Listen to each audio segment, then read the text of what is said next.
Welcome to another episode of Corporate CPR, where we breathe life back into your organization, projects, and processes, giving you insights to recovery and avoiding corporate mortality events. Today, we'll be talking about optimizing operations within your organization, and joining us to contribute to the conversation is Tommy Yionoulis. Welcome, Hey. Tommy. Hi, how are you doing? Good, great. It's so nice to have you here. Can you share with our audience a little bit about your background?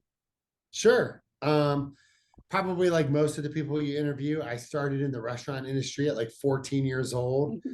And I'm kind of a hotel restaurant guy, sort of by trade.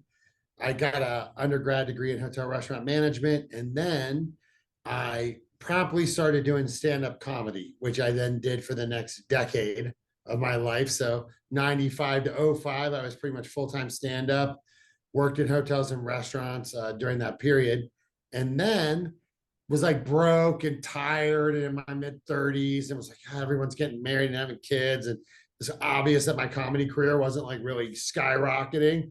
And so I said, when I started this deal, I said, if I'm not making in 10 years what I could have made in my professional career, I need to reevaluate and see where I wanted to be. And so I thought I fell for all that MBA marketing. And I was like, oh, an MBA will be a nice bookend to this 10 years of screwing around and driving around the US and telling jokes.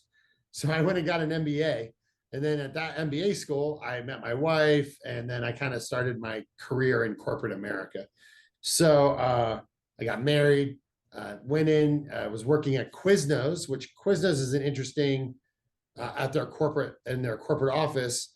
That was an interesting like lesson in like sort of the largest franchise restaurant implosion like in the U.S. history. They went from over 5,000 locations to under 300 today. So I was kind of there right at the tippy top of when the implosion started happening.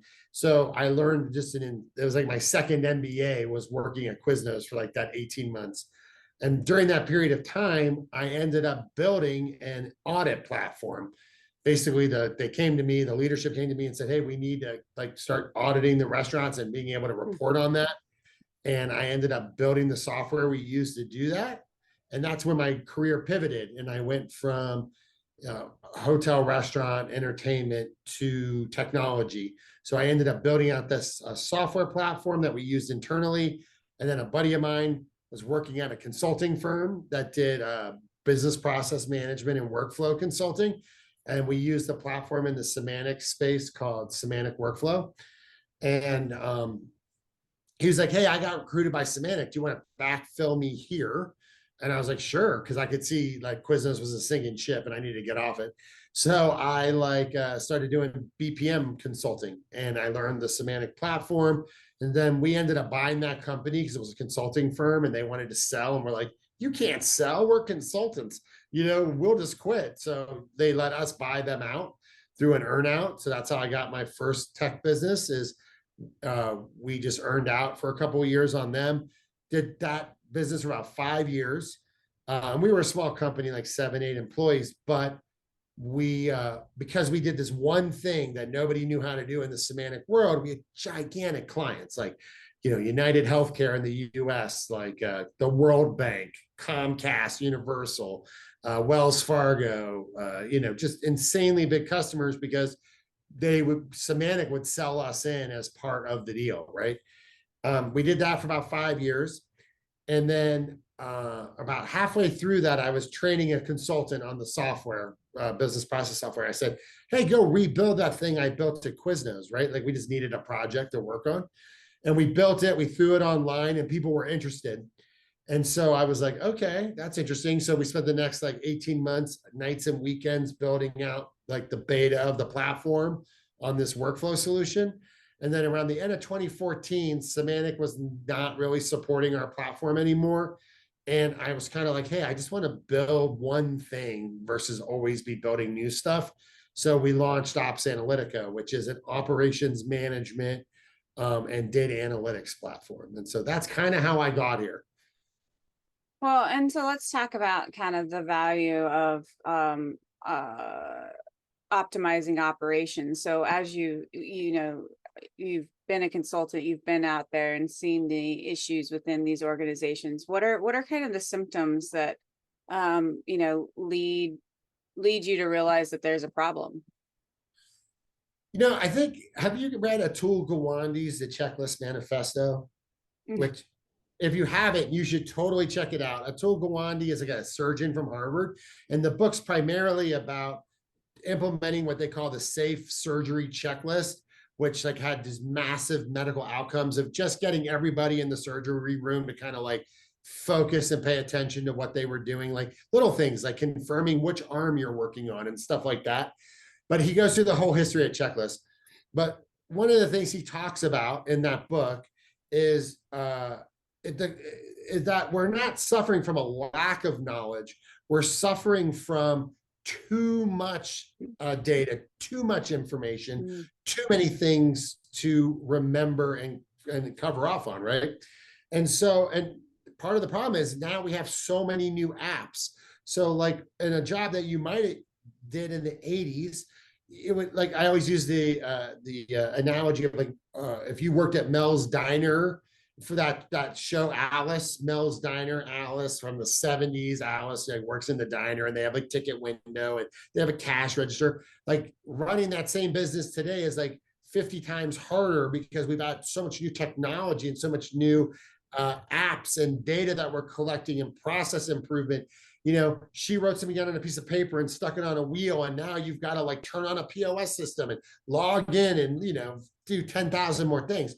And Atul's point is just that there's too much going on now. There's too many things to cover off on, and the human brain's not great at that anyways. You can only keep 4 or 5 items present, even when you're like well rested and not stressed. You can only keep a couple things in your mind at any one time.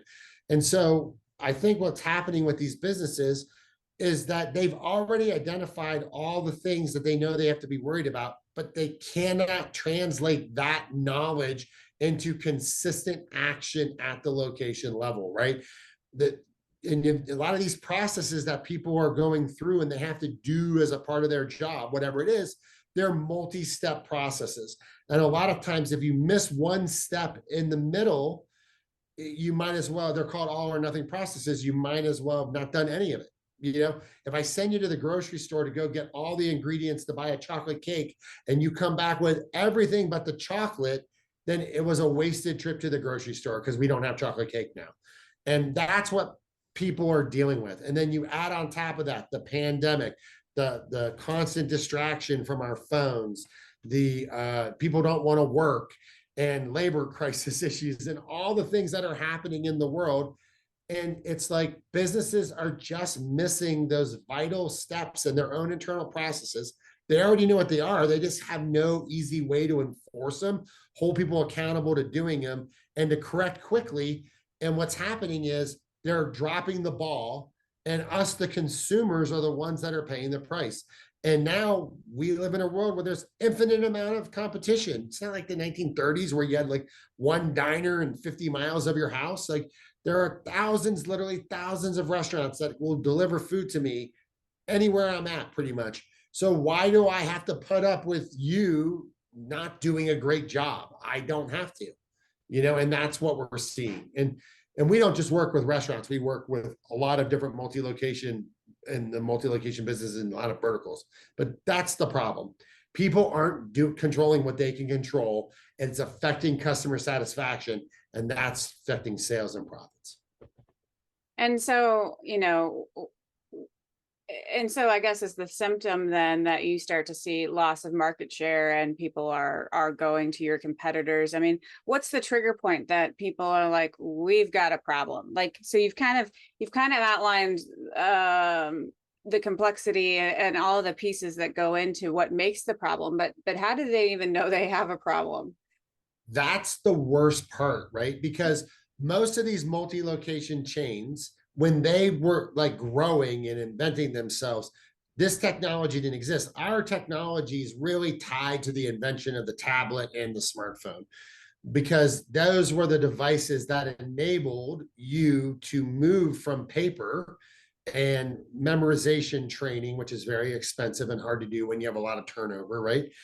But like looking at the checklist on the wall and then training people to memorize items, that was the way that companies kind of built their systems and processes, prior to technology. So 50s, 60s, all the way up through the early 2000s. And if you've ever worked in a restaurant, or if you've ever been in a building and like you go into the bathroom and there's a sign on the wall, like with the little, hey, the bathroom was cleaned on, that's a perfect example of like a paper-based process that offers, there's no real accountability involved in it. And yeah, obviously I think it's an eyesore in general, but whatever. Right. And so you have that was like the initial way of doing it. And then now technology has leapfrogged that. And we now have platforms like ours and our competitors who can now give you real-time visibility and accountability. But the problem is, if you don't have a platform like ours in place, then you don't have a conduit, like an easy to query management tool that allows you to determine what's actually happening operationally within your business. And so if you don't have that, you're on paper, you can only manage where you're actually physically standing at that point, right? So then they look at these lagging indicators. They have to look at other KPIs that they do collect that's easy to use, which would be, sales from your POS system. You can look at cost structures. They usually get reported on a weekly basis, depending on your business. You can maybe look at inventory or supply chain, depending on what your business is like. So you have these other KPIs, but these are all generally lagging indicators of how well you're operating, right? And so you have to kind of back into how well you're operating if you don't have a technology like mine. And the problem with that is that sales is what the easiest one to look at is, because everybody's always tracked sales from the beginning of time. Like that's imperative. It doesn't just show up immediately, right? Especially, it can, like in a retail business, it's probably a little bit more evident, but like in a restaurant business or like a service business, it's not as evident because you're not tying. A lot of times that revenue, like it goes up and down every week like this, because a busload of nuns came in and now we had a great, like we saved our Sunday and now we actually were up for the week, even though every other indicator was pointing down, that just whatever happened, that group of that bus came in. And so it can take 6 or 8 months to kind of see a trend line that shows that, you're actually heading down and you're losing, market share or sales, or you're pissing off your customers, whatever it might be. And the problem is that when it actually starts to affect your sales, you've already been hurting your business for a long period of time ahead of that. And it can take you years to dig out of that hole, because people are going, I've had 3 or 4 bad experiences at this place, I don't want to go back. And so they're not going to try you for another year, because, they need to like get over it. And also they went and said, well, I don't have to get coffee at Tommy's anymore. I'll go to Bob's. And now Bob's is where I go to get coffee. I don't have to change my behavior again. Bob's is doing a good job. I'm not going to try Tommy's again. So that's the real problem these guys run into, is unfortunately, the bad behavior that's causing your problem is not always linearly linked to a drop in sales, where you could identify it quickly and then take action that day or that week. It can take 6 months for it to pop up, and now you're digging yourself out of a hole, right? And so how do these solutions get you that more instantaneous feedback? What is it that's being measured? And then how do organizations know what action to take? Sure. So with our system, it has sort of 2 components, right? Like the first component would be at the location level. What we're trying to do at the location level is basically take the guesswork out of running the business. So we schedule out a series of tasks and checklists that happen like on different schedules, whatever. But basically, if you're the manager or the person and the supervisor at this location, you can literally open up your phone or your tablet, and this is what I got to do today, and this is what I have to do. And if you just do that bare minimum, you just get those tasks done operationally, you're not going to miss any of the little controllable things that, when you do miss, slow down your speed of service and irritate your customers.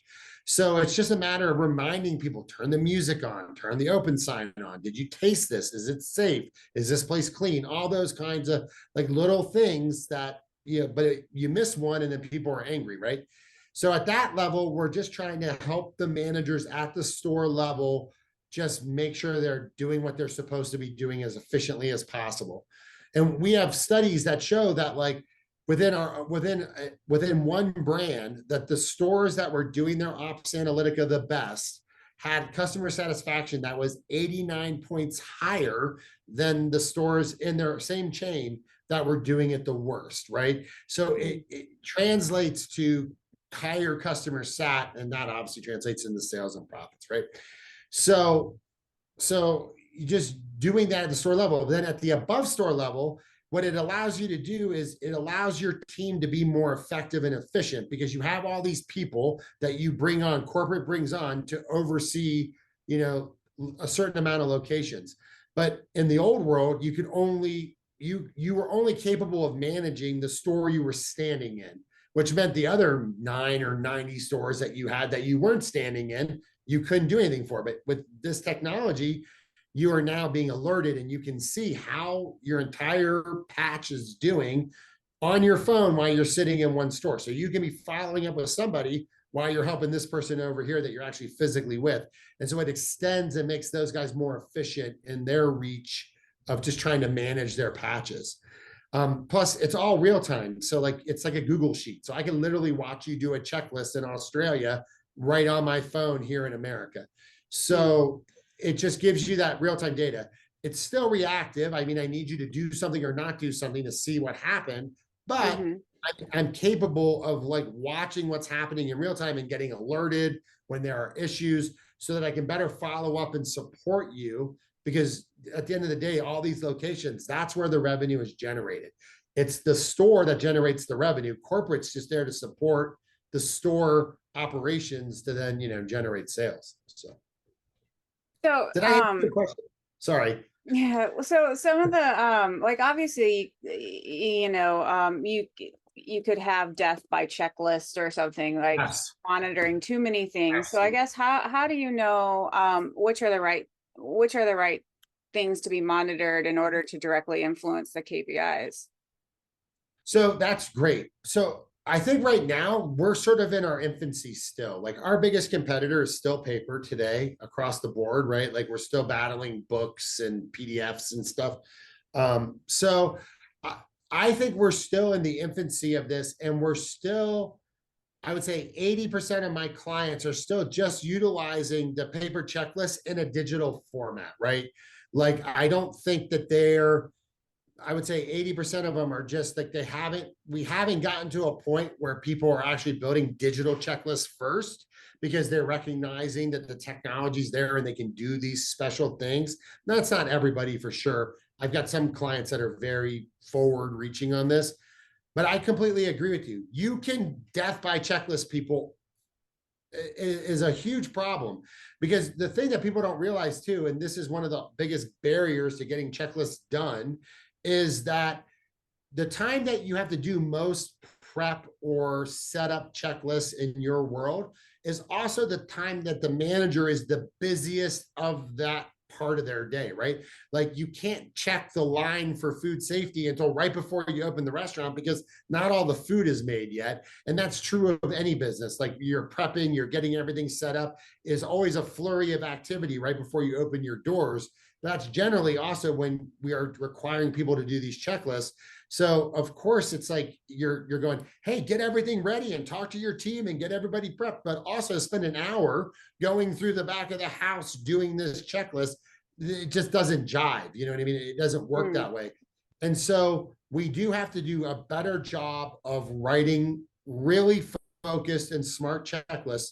That's one part. But then, in some businesses, there's just a lot of things you have to check. Like you wouldn't want to consolidate an airplane pre-flight checklist to make it too short. And then all of a sudden you miss something major, like a wing's missing. And next, you're cartwheeling into the ocean.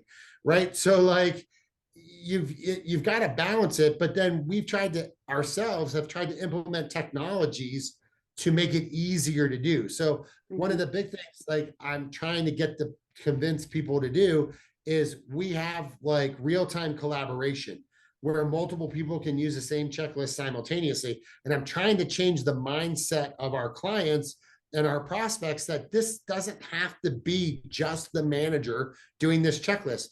The manager can take their phone and hand a tablet to somebody and say, hey, do your stuff, hand it to this guy, have them do their stuff, and I'm going to go do my stuff. And simultaneously, 3 people can get something done in 10 minutes that would have taken one person linearly an hour to do. And so we're trying to utilize stuff like that to make things better. And we're also trying to get people to really focus on the content of the checklist. Like, nobody gets extra credit in the real world for having a super long checklist.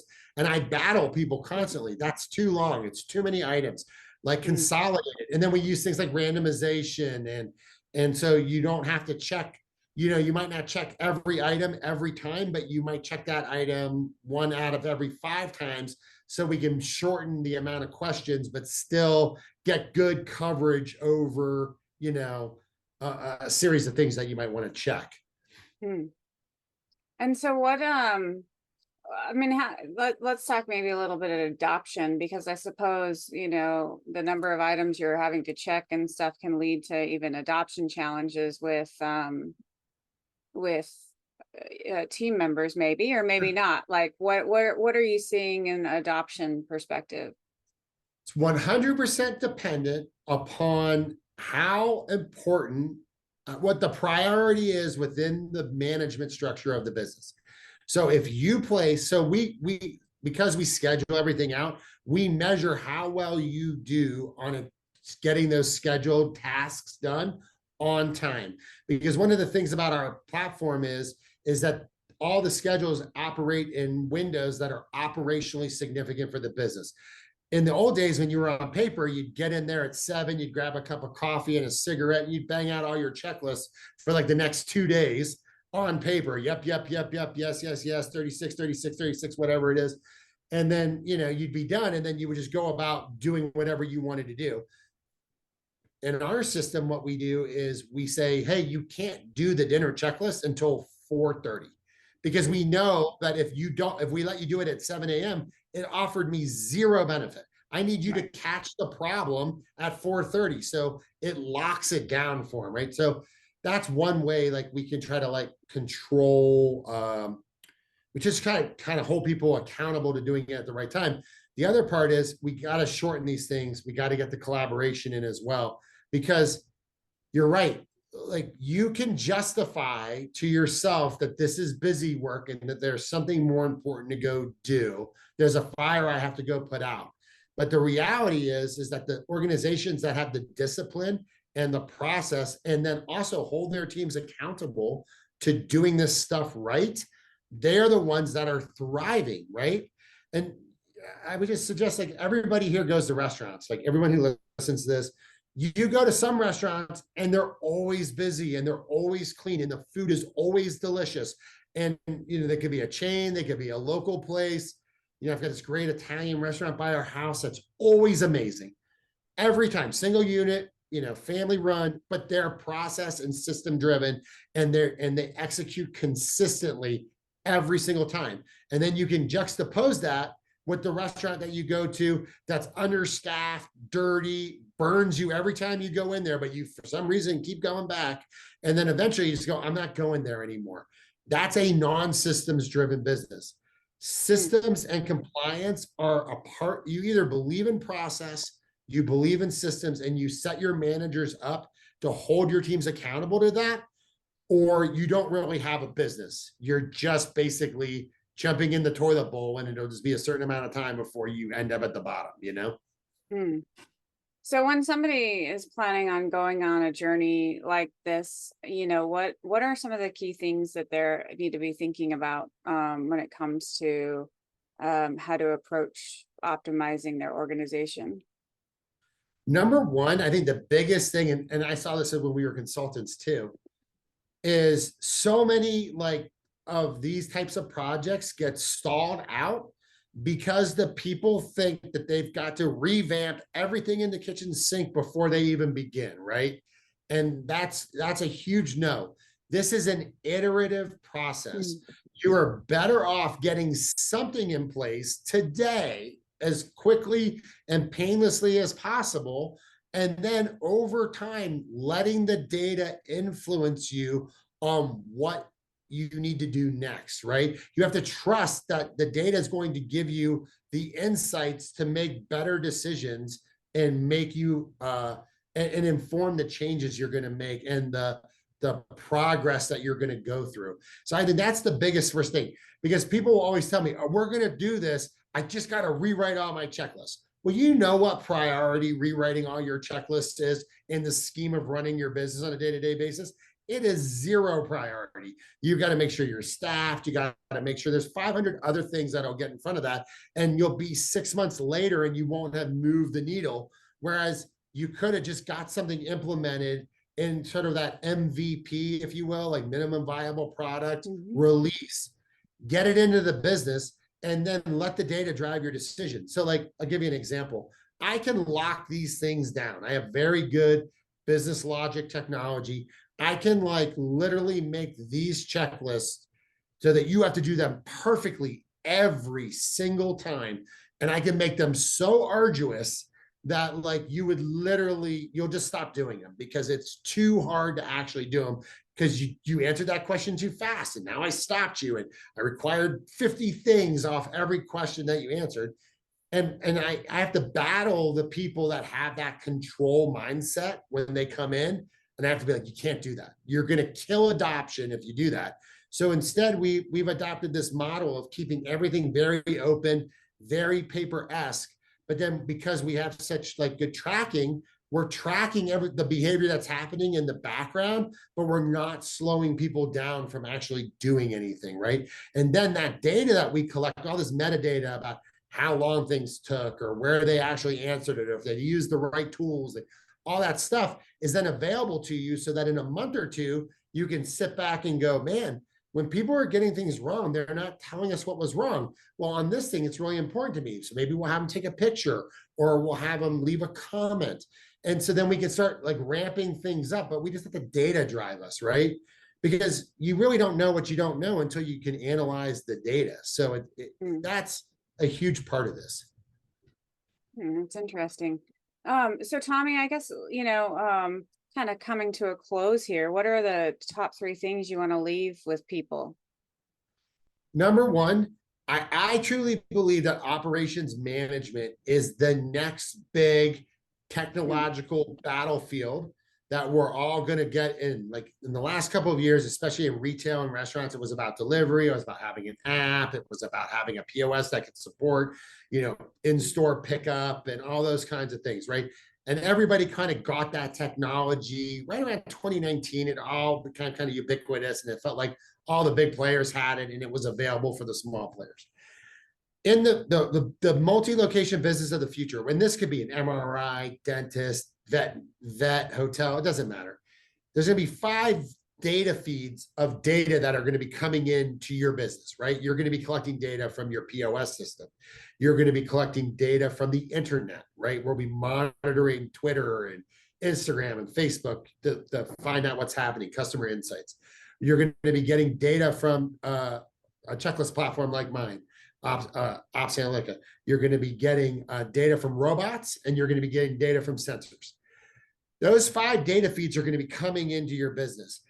Operations management software, as it evolves, I believe is going to be the product that's going to be able to take these siloed data feeds of the future, bring them together, and then analyze that data in real time, and then tell the robots and the people what to go do, right? So the dream would be that somebody walks out of your business and like gets on Twitter and goes, holy heck, the bathroom at XYZ was a dumpster fire, that you would have the technology in place to capture that within a relatively short amount of time and create a task for a manager to go look at the bathroom, with the whole purpose of how do I identify problems and solve them quicker than my competitors, but quicker still so that I don't affect my customer satisfaction, right? So like that's the next realm of work. How do we bring all this data together, robots and sensors and people and all this stuff, and then how do we effectively take that information and turn it into action, like real-time actions that solve the problems that are affecting our customers, right? So I think that's the first part. And so what I would suggest is, if you're trying to set yourself up for the future today, which you need to be doing, then jumping in on an ops management platform of some kind, not just mine, there's other ones out there, like jumping in and starting to capture that operations data and take it seriously and start utilizing it in your day-to-day ops versus trying to back into what we always did is going to be massively important, because I see it with my clients, right? I see what they're doing and how they are gaining market share, and they're like, it's just helping them run their business better.